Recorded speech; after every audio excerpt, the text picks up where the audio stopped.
जिस किसी ने मेरे भाई को मारा मैं उसे जीवित नहीं छोड़ूंगा, चाहे जो भी हो जाए। आज भैया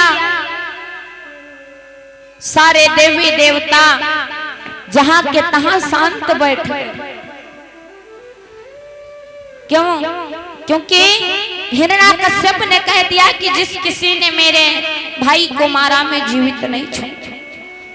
सारे देवी देवता तो शांत बैठ गए, किंतु महाराज इंद्र जी को तसल्ली नहीं पड़ी।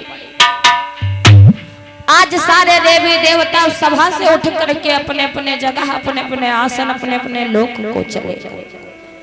किंतु महाराज इंद्र को इस बात की समात नहीं लगी। आज अपने गढ़ों सहित महाराज इंद्र हिरण्याकश्यप की राजधानी को पहुंचे।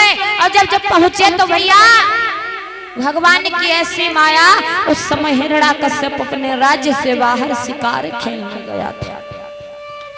भगवान की माया देखिए, इंद्र महाराज पहुंचे, राजधानी खाली पड़ी। बताया गया भैया, कहा गया कि उस दिन बाहर था हिरण्याकश्यप, कि उस दिन बाहर था हिरण्याकश्यप, लगभग सोने राजधानी थी।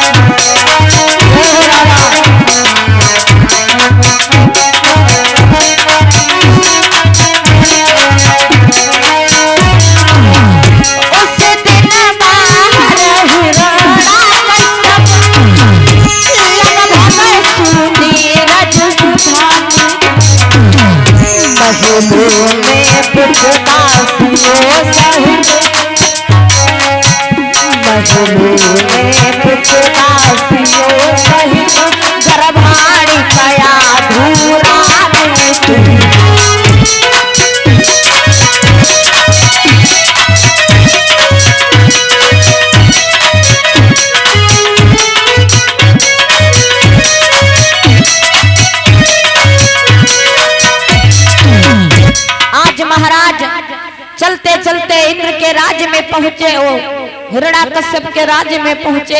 देखा हिरण्याकश्यप राज्य से बाहर मैया कयाधु हैं और उनके साथ वाली सखियां। अरे कयाधु राज्य में अकेले। आज भैया इंद्र के साथ में जितने गढ़ गए थे सारी सखियों को बंदी बना लिया।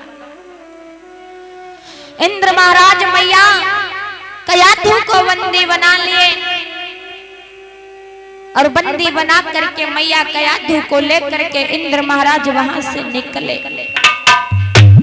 तब तक भगवान की माया नारद जी अपनी वीणा को बजाते हुए देखते हैं कि मैया कयाधु को बंदी बना करके इंद्र लिए जा रहा है। नारद जी एक सच्चे संत हैं जो हमेशा सबका भला चाहते हैं। बीड़ा बजाते हुए आज नारद इंद्र जी के पास में पहुंच गए और कहने लगे कि तुम एक औरत को बंदी बनाकर लिए जा रहे हो, जिस औरत को इस संसार में मां का दर्जा दिया गया, जिस औरत को इस संसार में देवी का दर्जा दिया गया, तुम उसे बंदी बना करके पाप के भागीदार बन गए। इंद्र ने इतनी बात को सुना तो इंद्र ने बड़ा सुंदर जवाब दिया कि महाराज प्रभु, मैं कयाधु को बंदी बनाना नहीं चाहता, किंतु बनाना पड़ेगा। क्यों? नारद जी ने पूछा, तुम बंदी बनाना नहीं चाहते हो फिर भी बंदी बनाना पड़ेगा, आखिर क्यों? इंद्र ने बताया, महाराज हिरण्याकश्यप को अभिमान हो गया है, अत्याचार बढ़ गया, पापाचार बढ़ गया है। भगवान की कहीं पूजा नहीं होने देता है सर, भगवान की कहीं पूजा नहीं होने देता है, संतों को मारता पीटता है, पाप करता है, और इसका पुत्र ही इसकी मृत्यु का कारण बनेगा। सीटें देखा बहुत लग रही, इसका पुत्र ही इसकी मृत्यु का कारण बनेगा। हाँ, क्यों? क्योंकि जिस पिता का पुत्र भगवान का भक्त होगा, अब पिता राक्षस होगा तो क्या उसे जीवित रहने देगा? नारद जी ने कहा बात तो सही है। फिर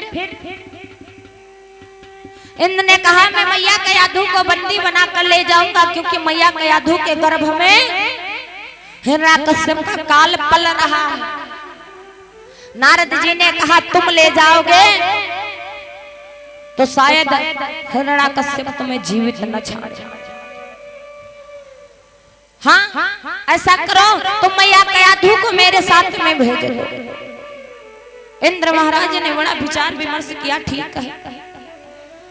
आज नारद जी मैया कयाधु को लेकर के एक सुंदर कुटिया बनाते हैं और वहां पर मैया कयाधु भगवान के भजन करती हैं, पूजा पाठ करती हैं।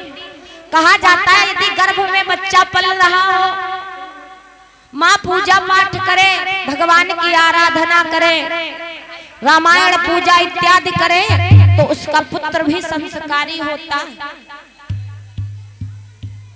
क्योंकि माता पिता के लक्षण ही पुत्र के अंदर आते हैं। इधर से कोई लोग बता के माता के यहाँ का करे चाहिए जब गर्भ धारण हो, बात तो कर ले।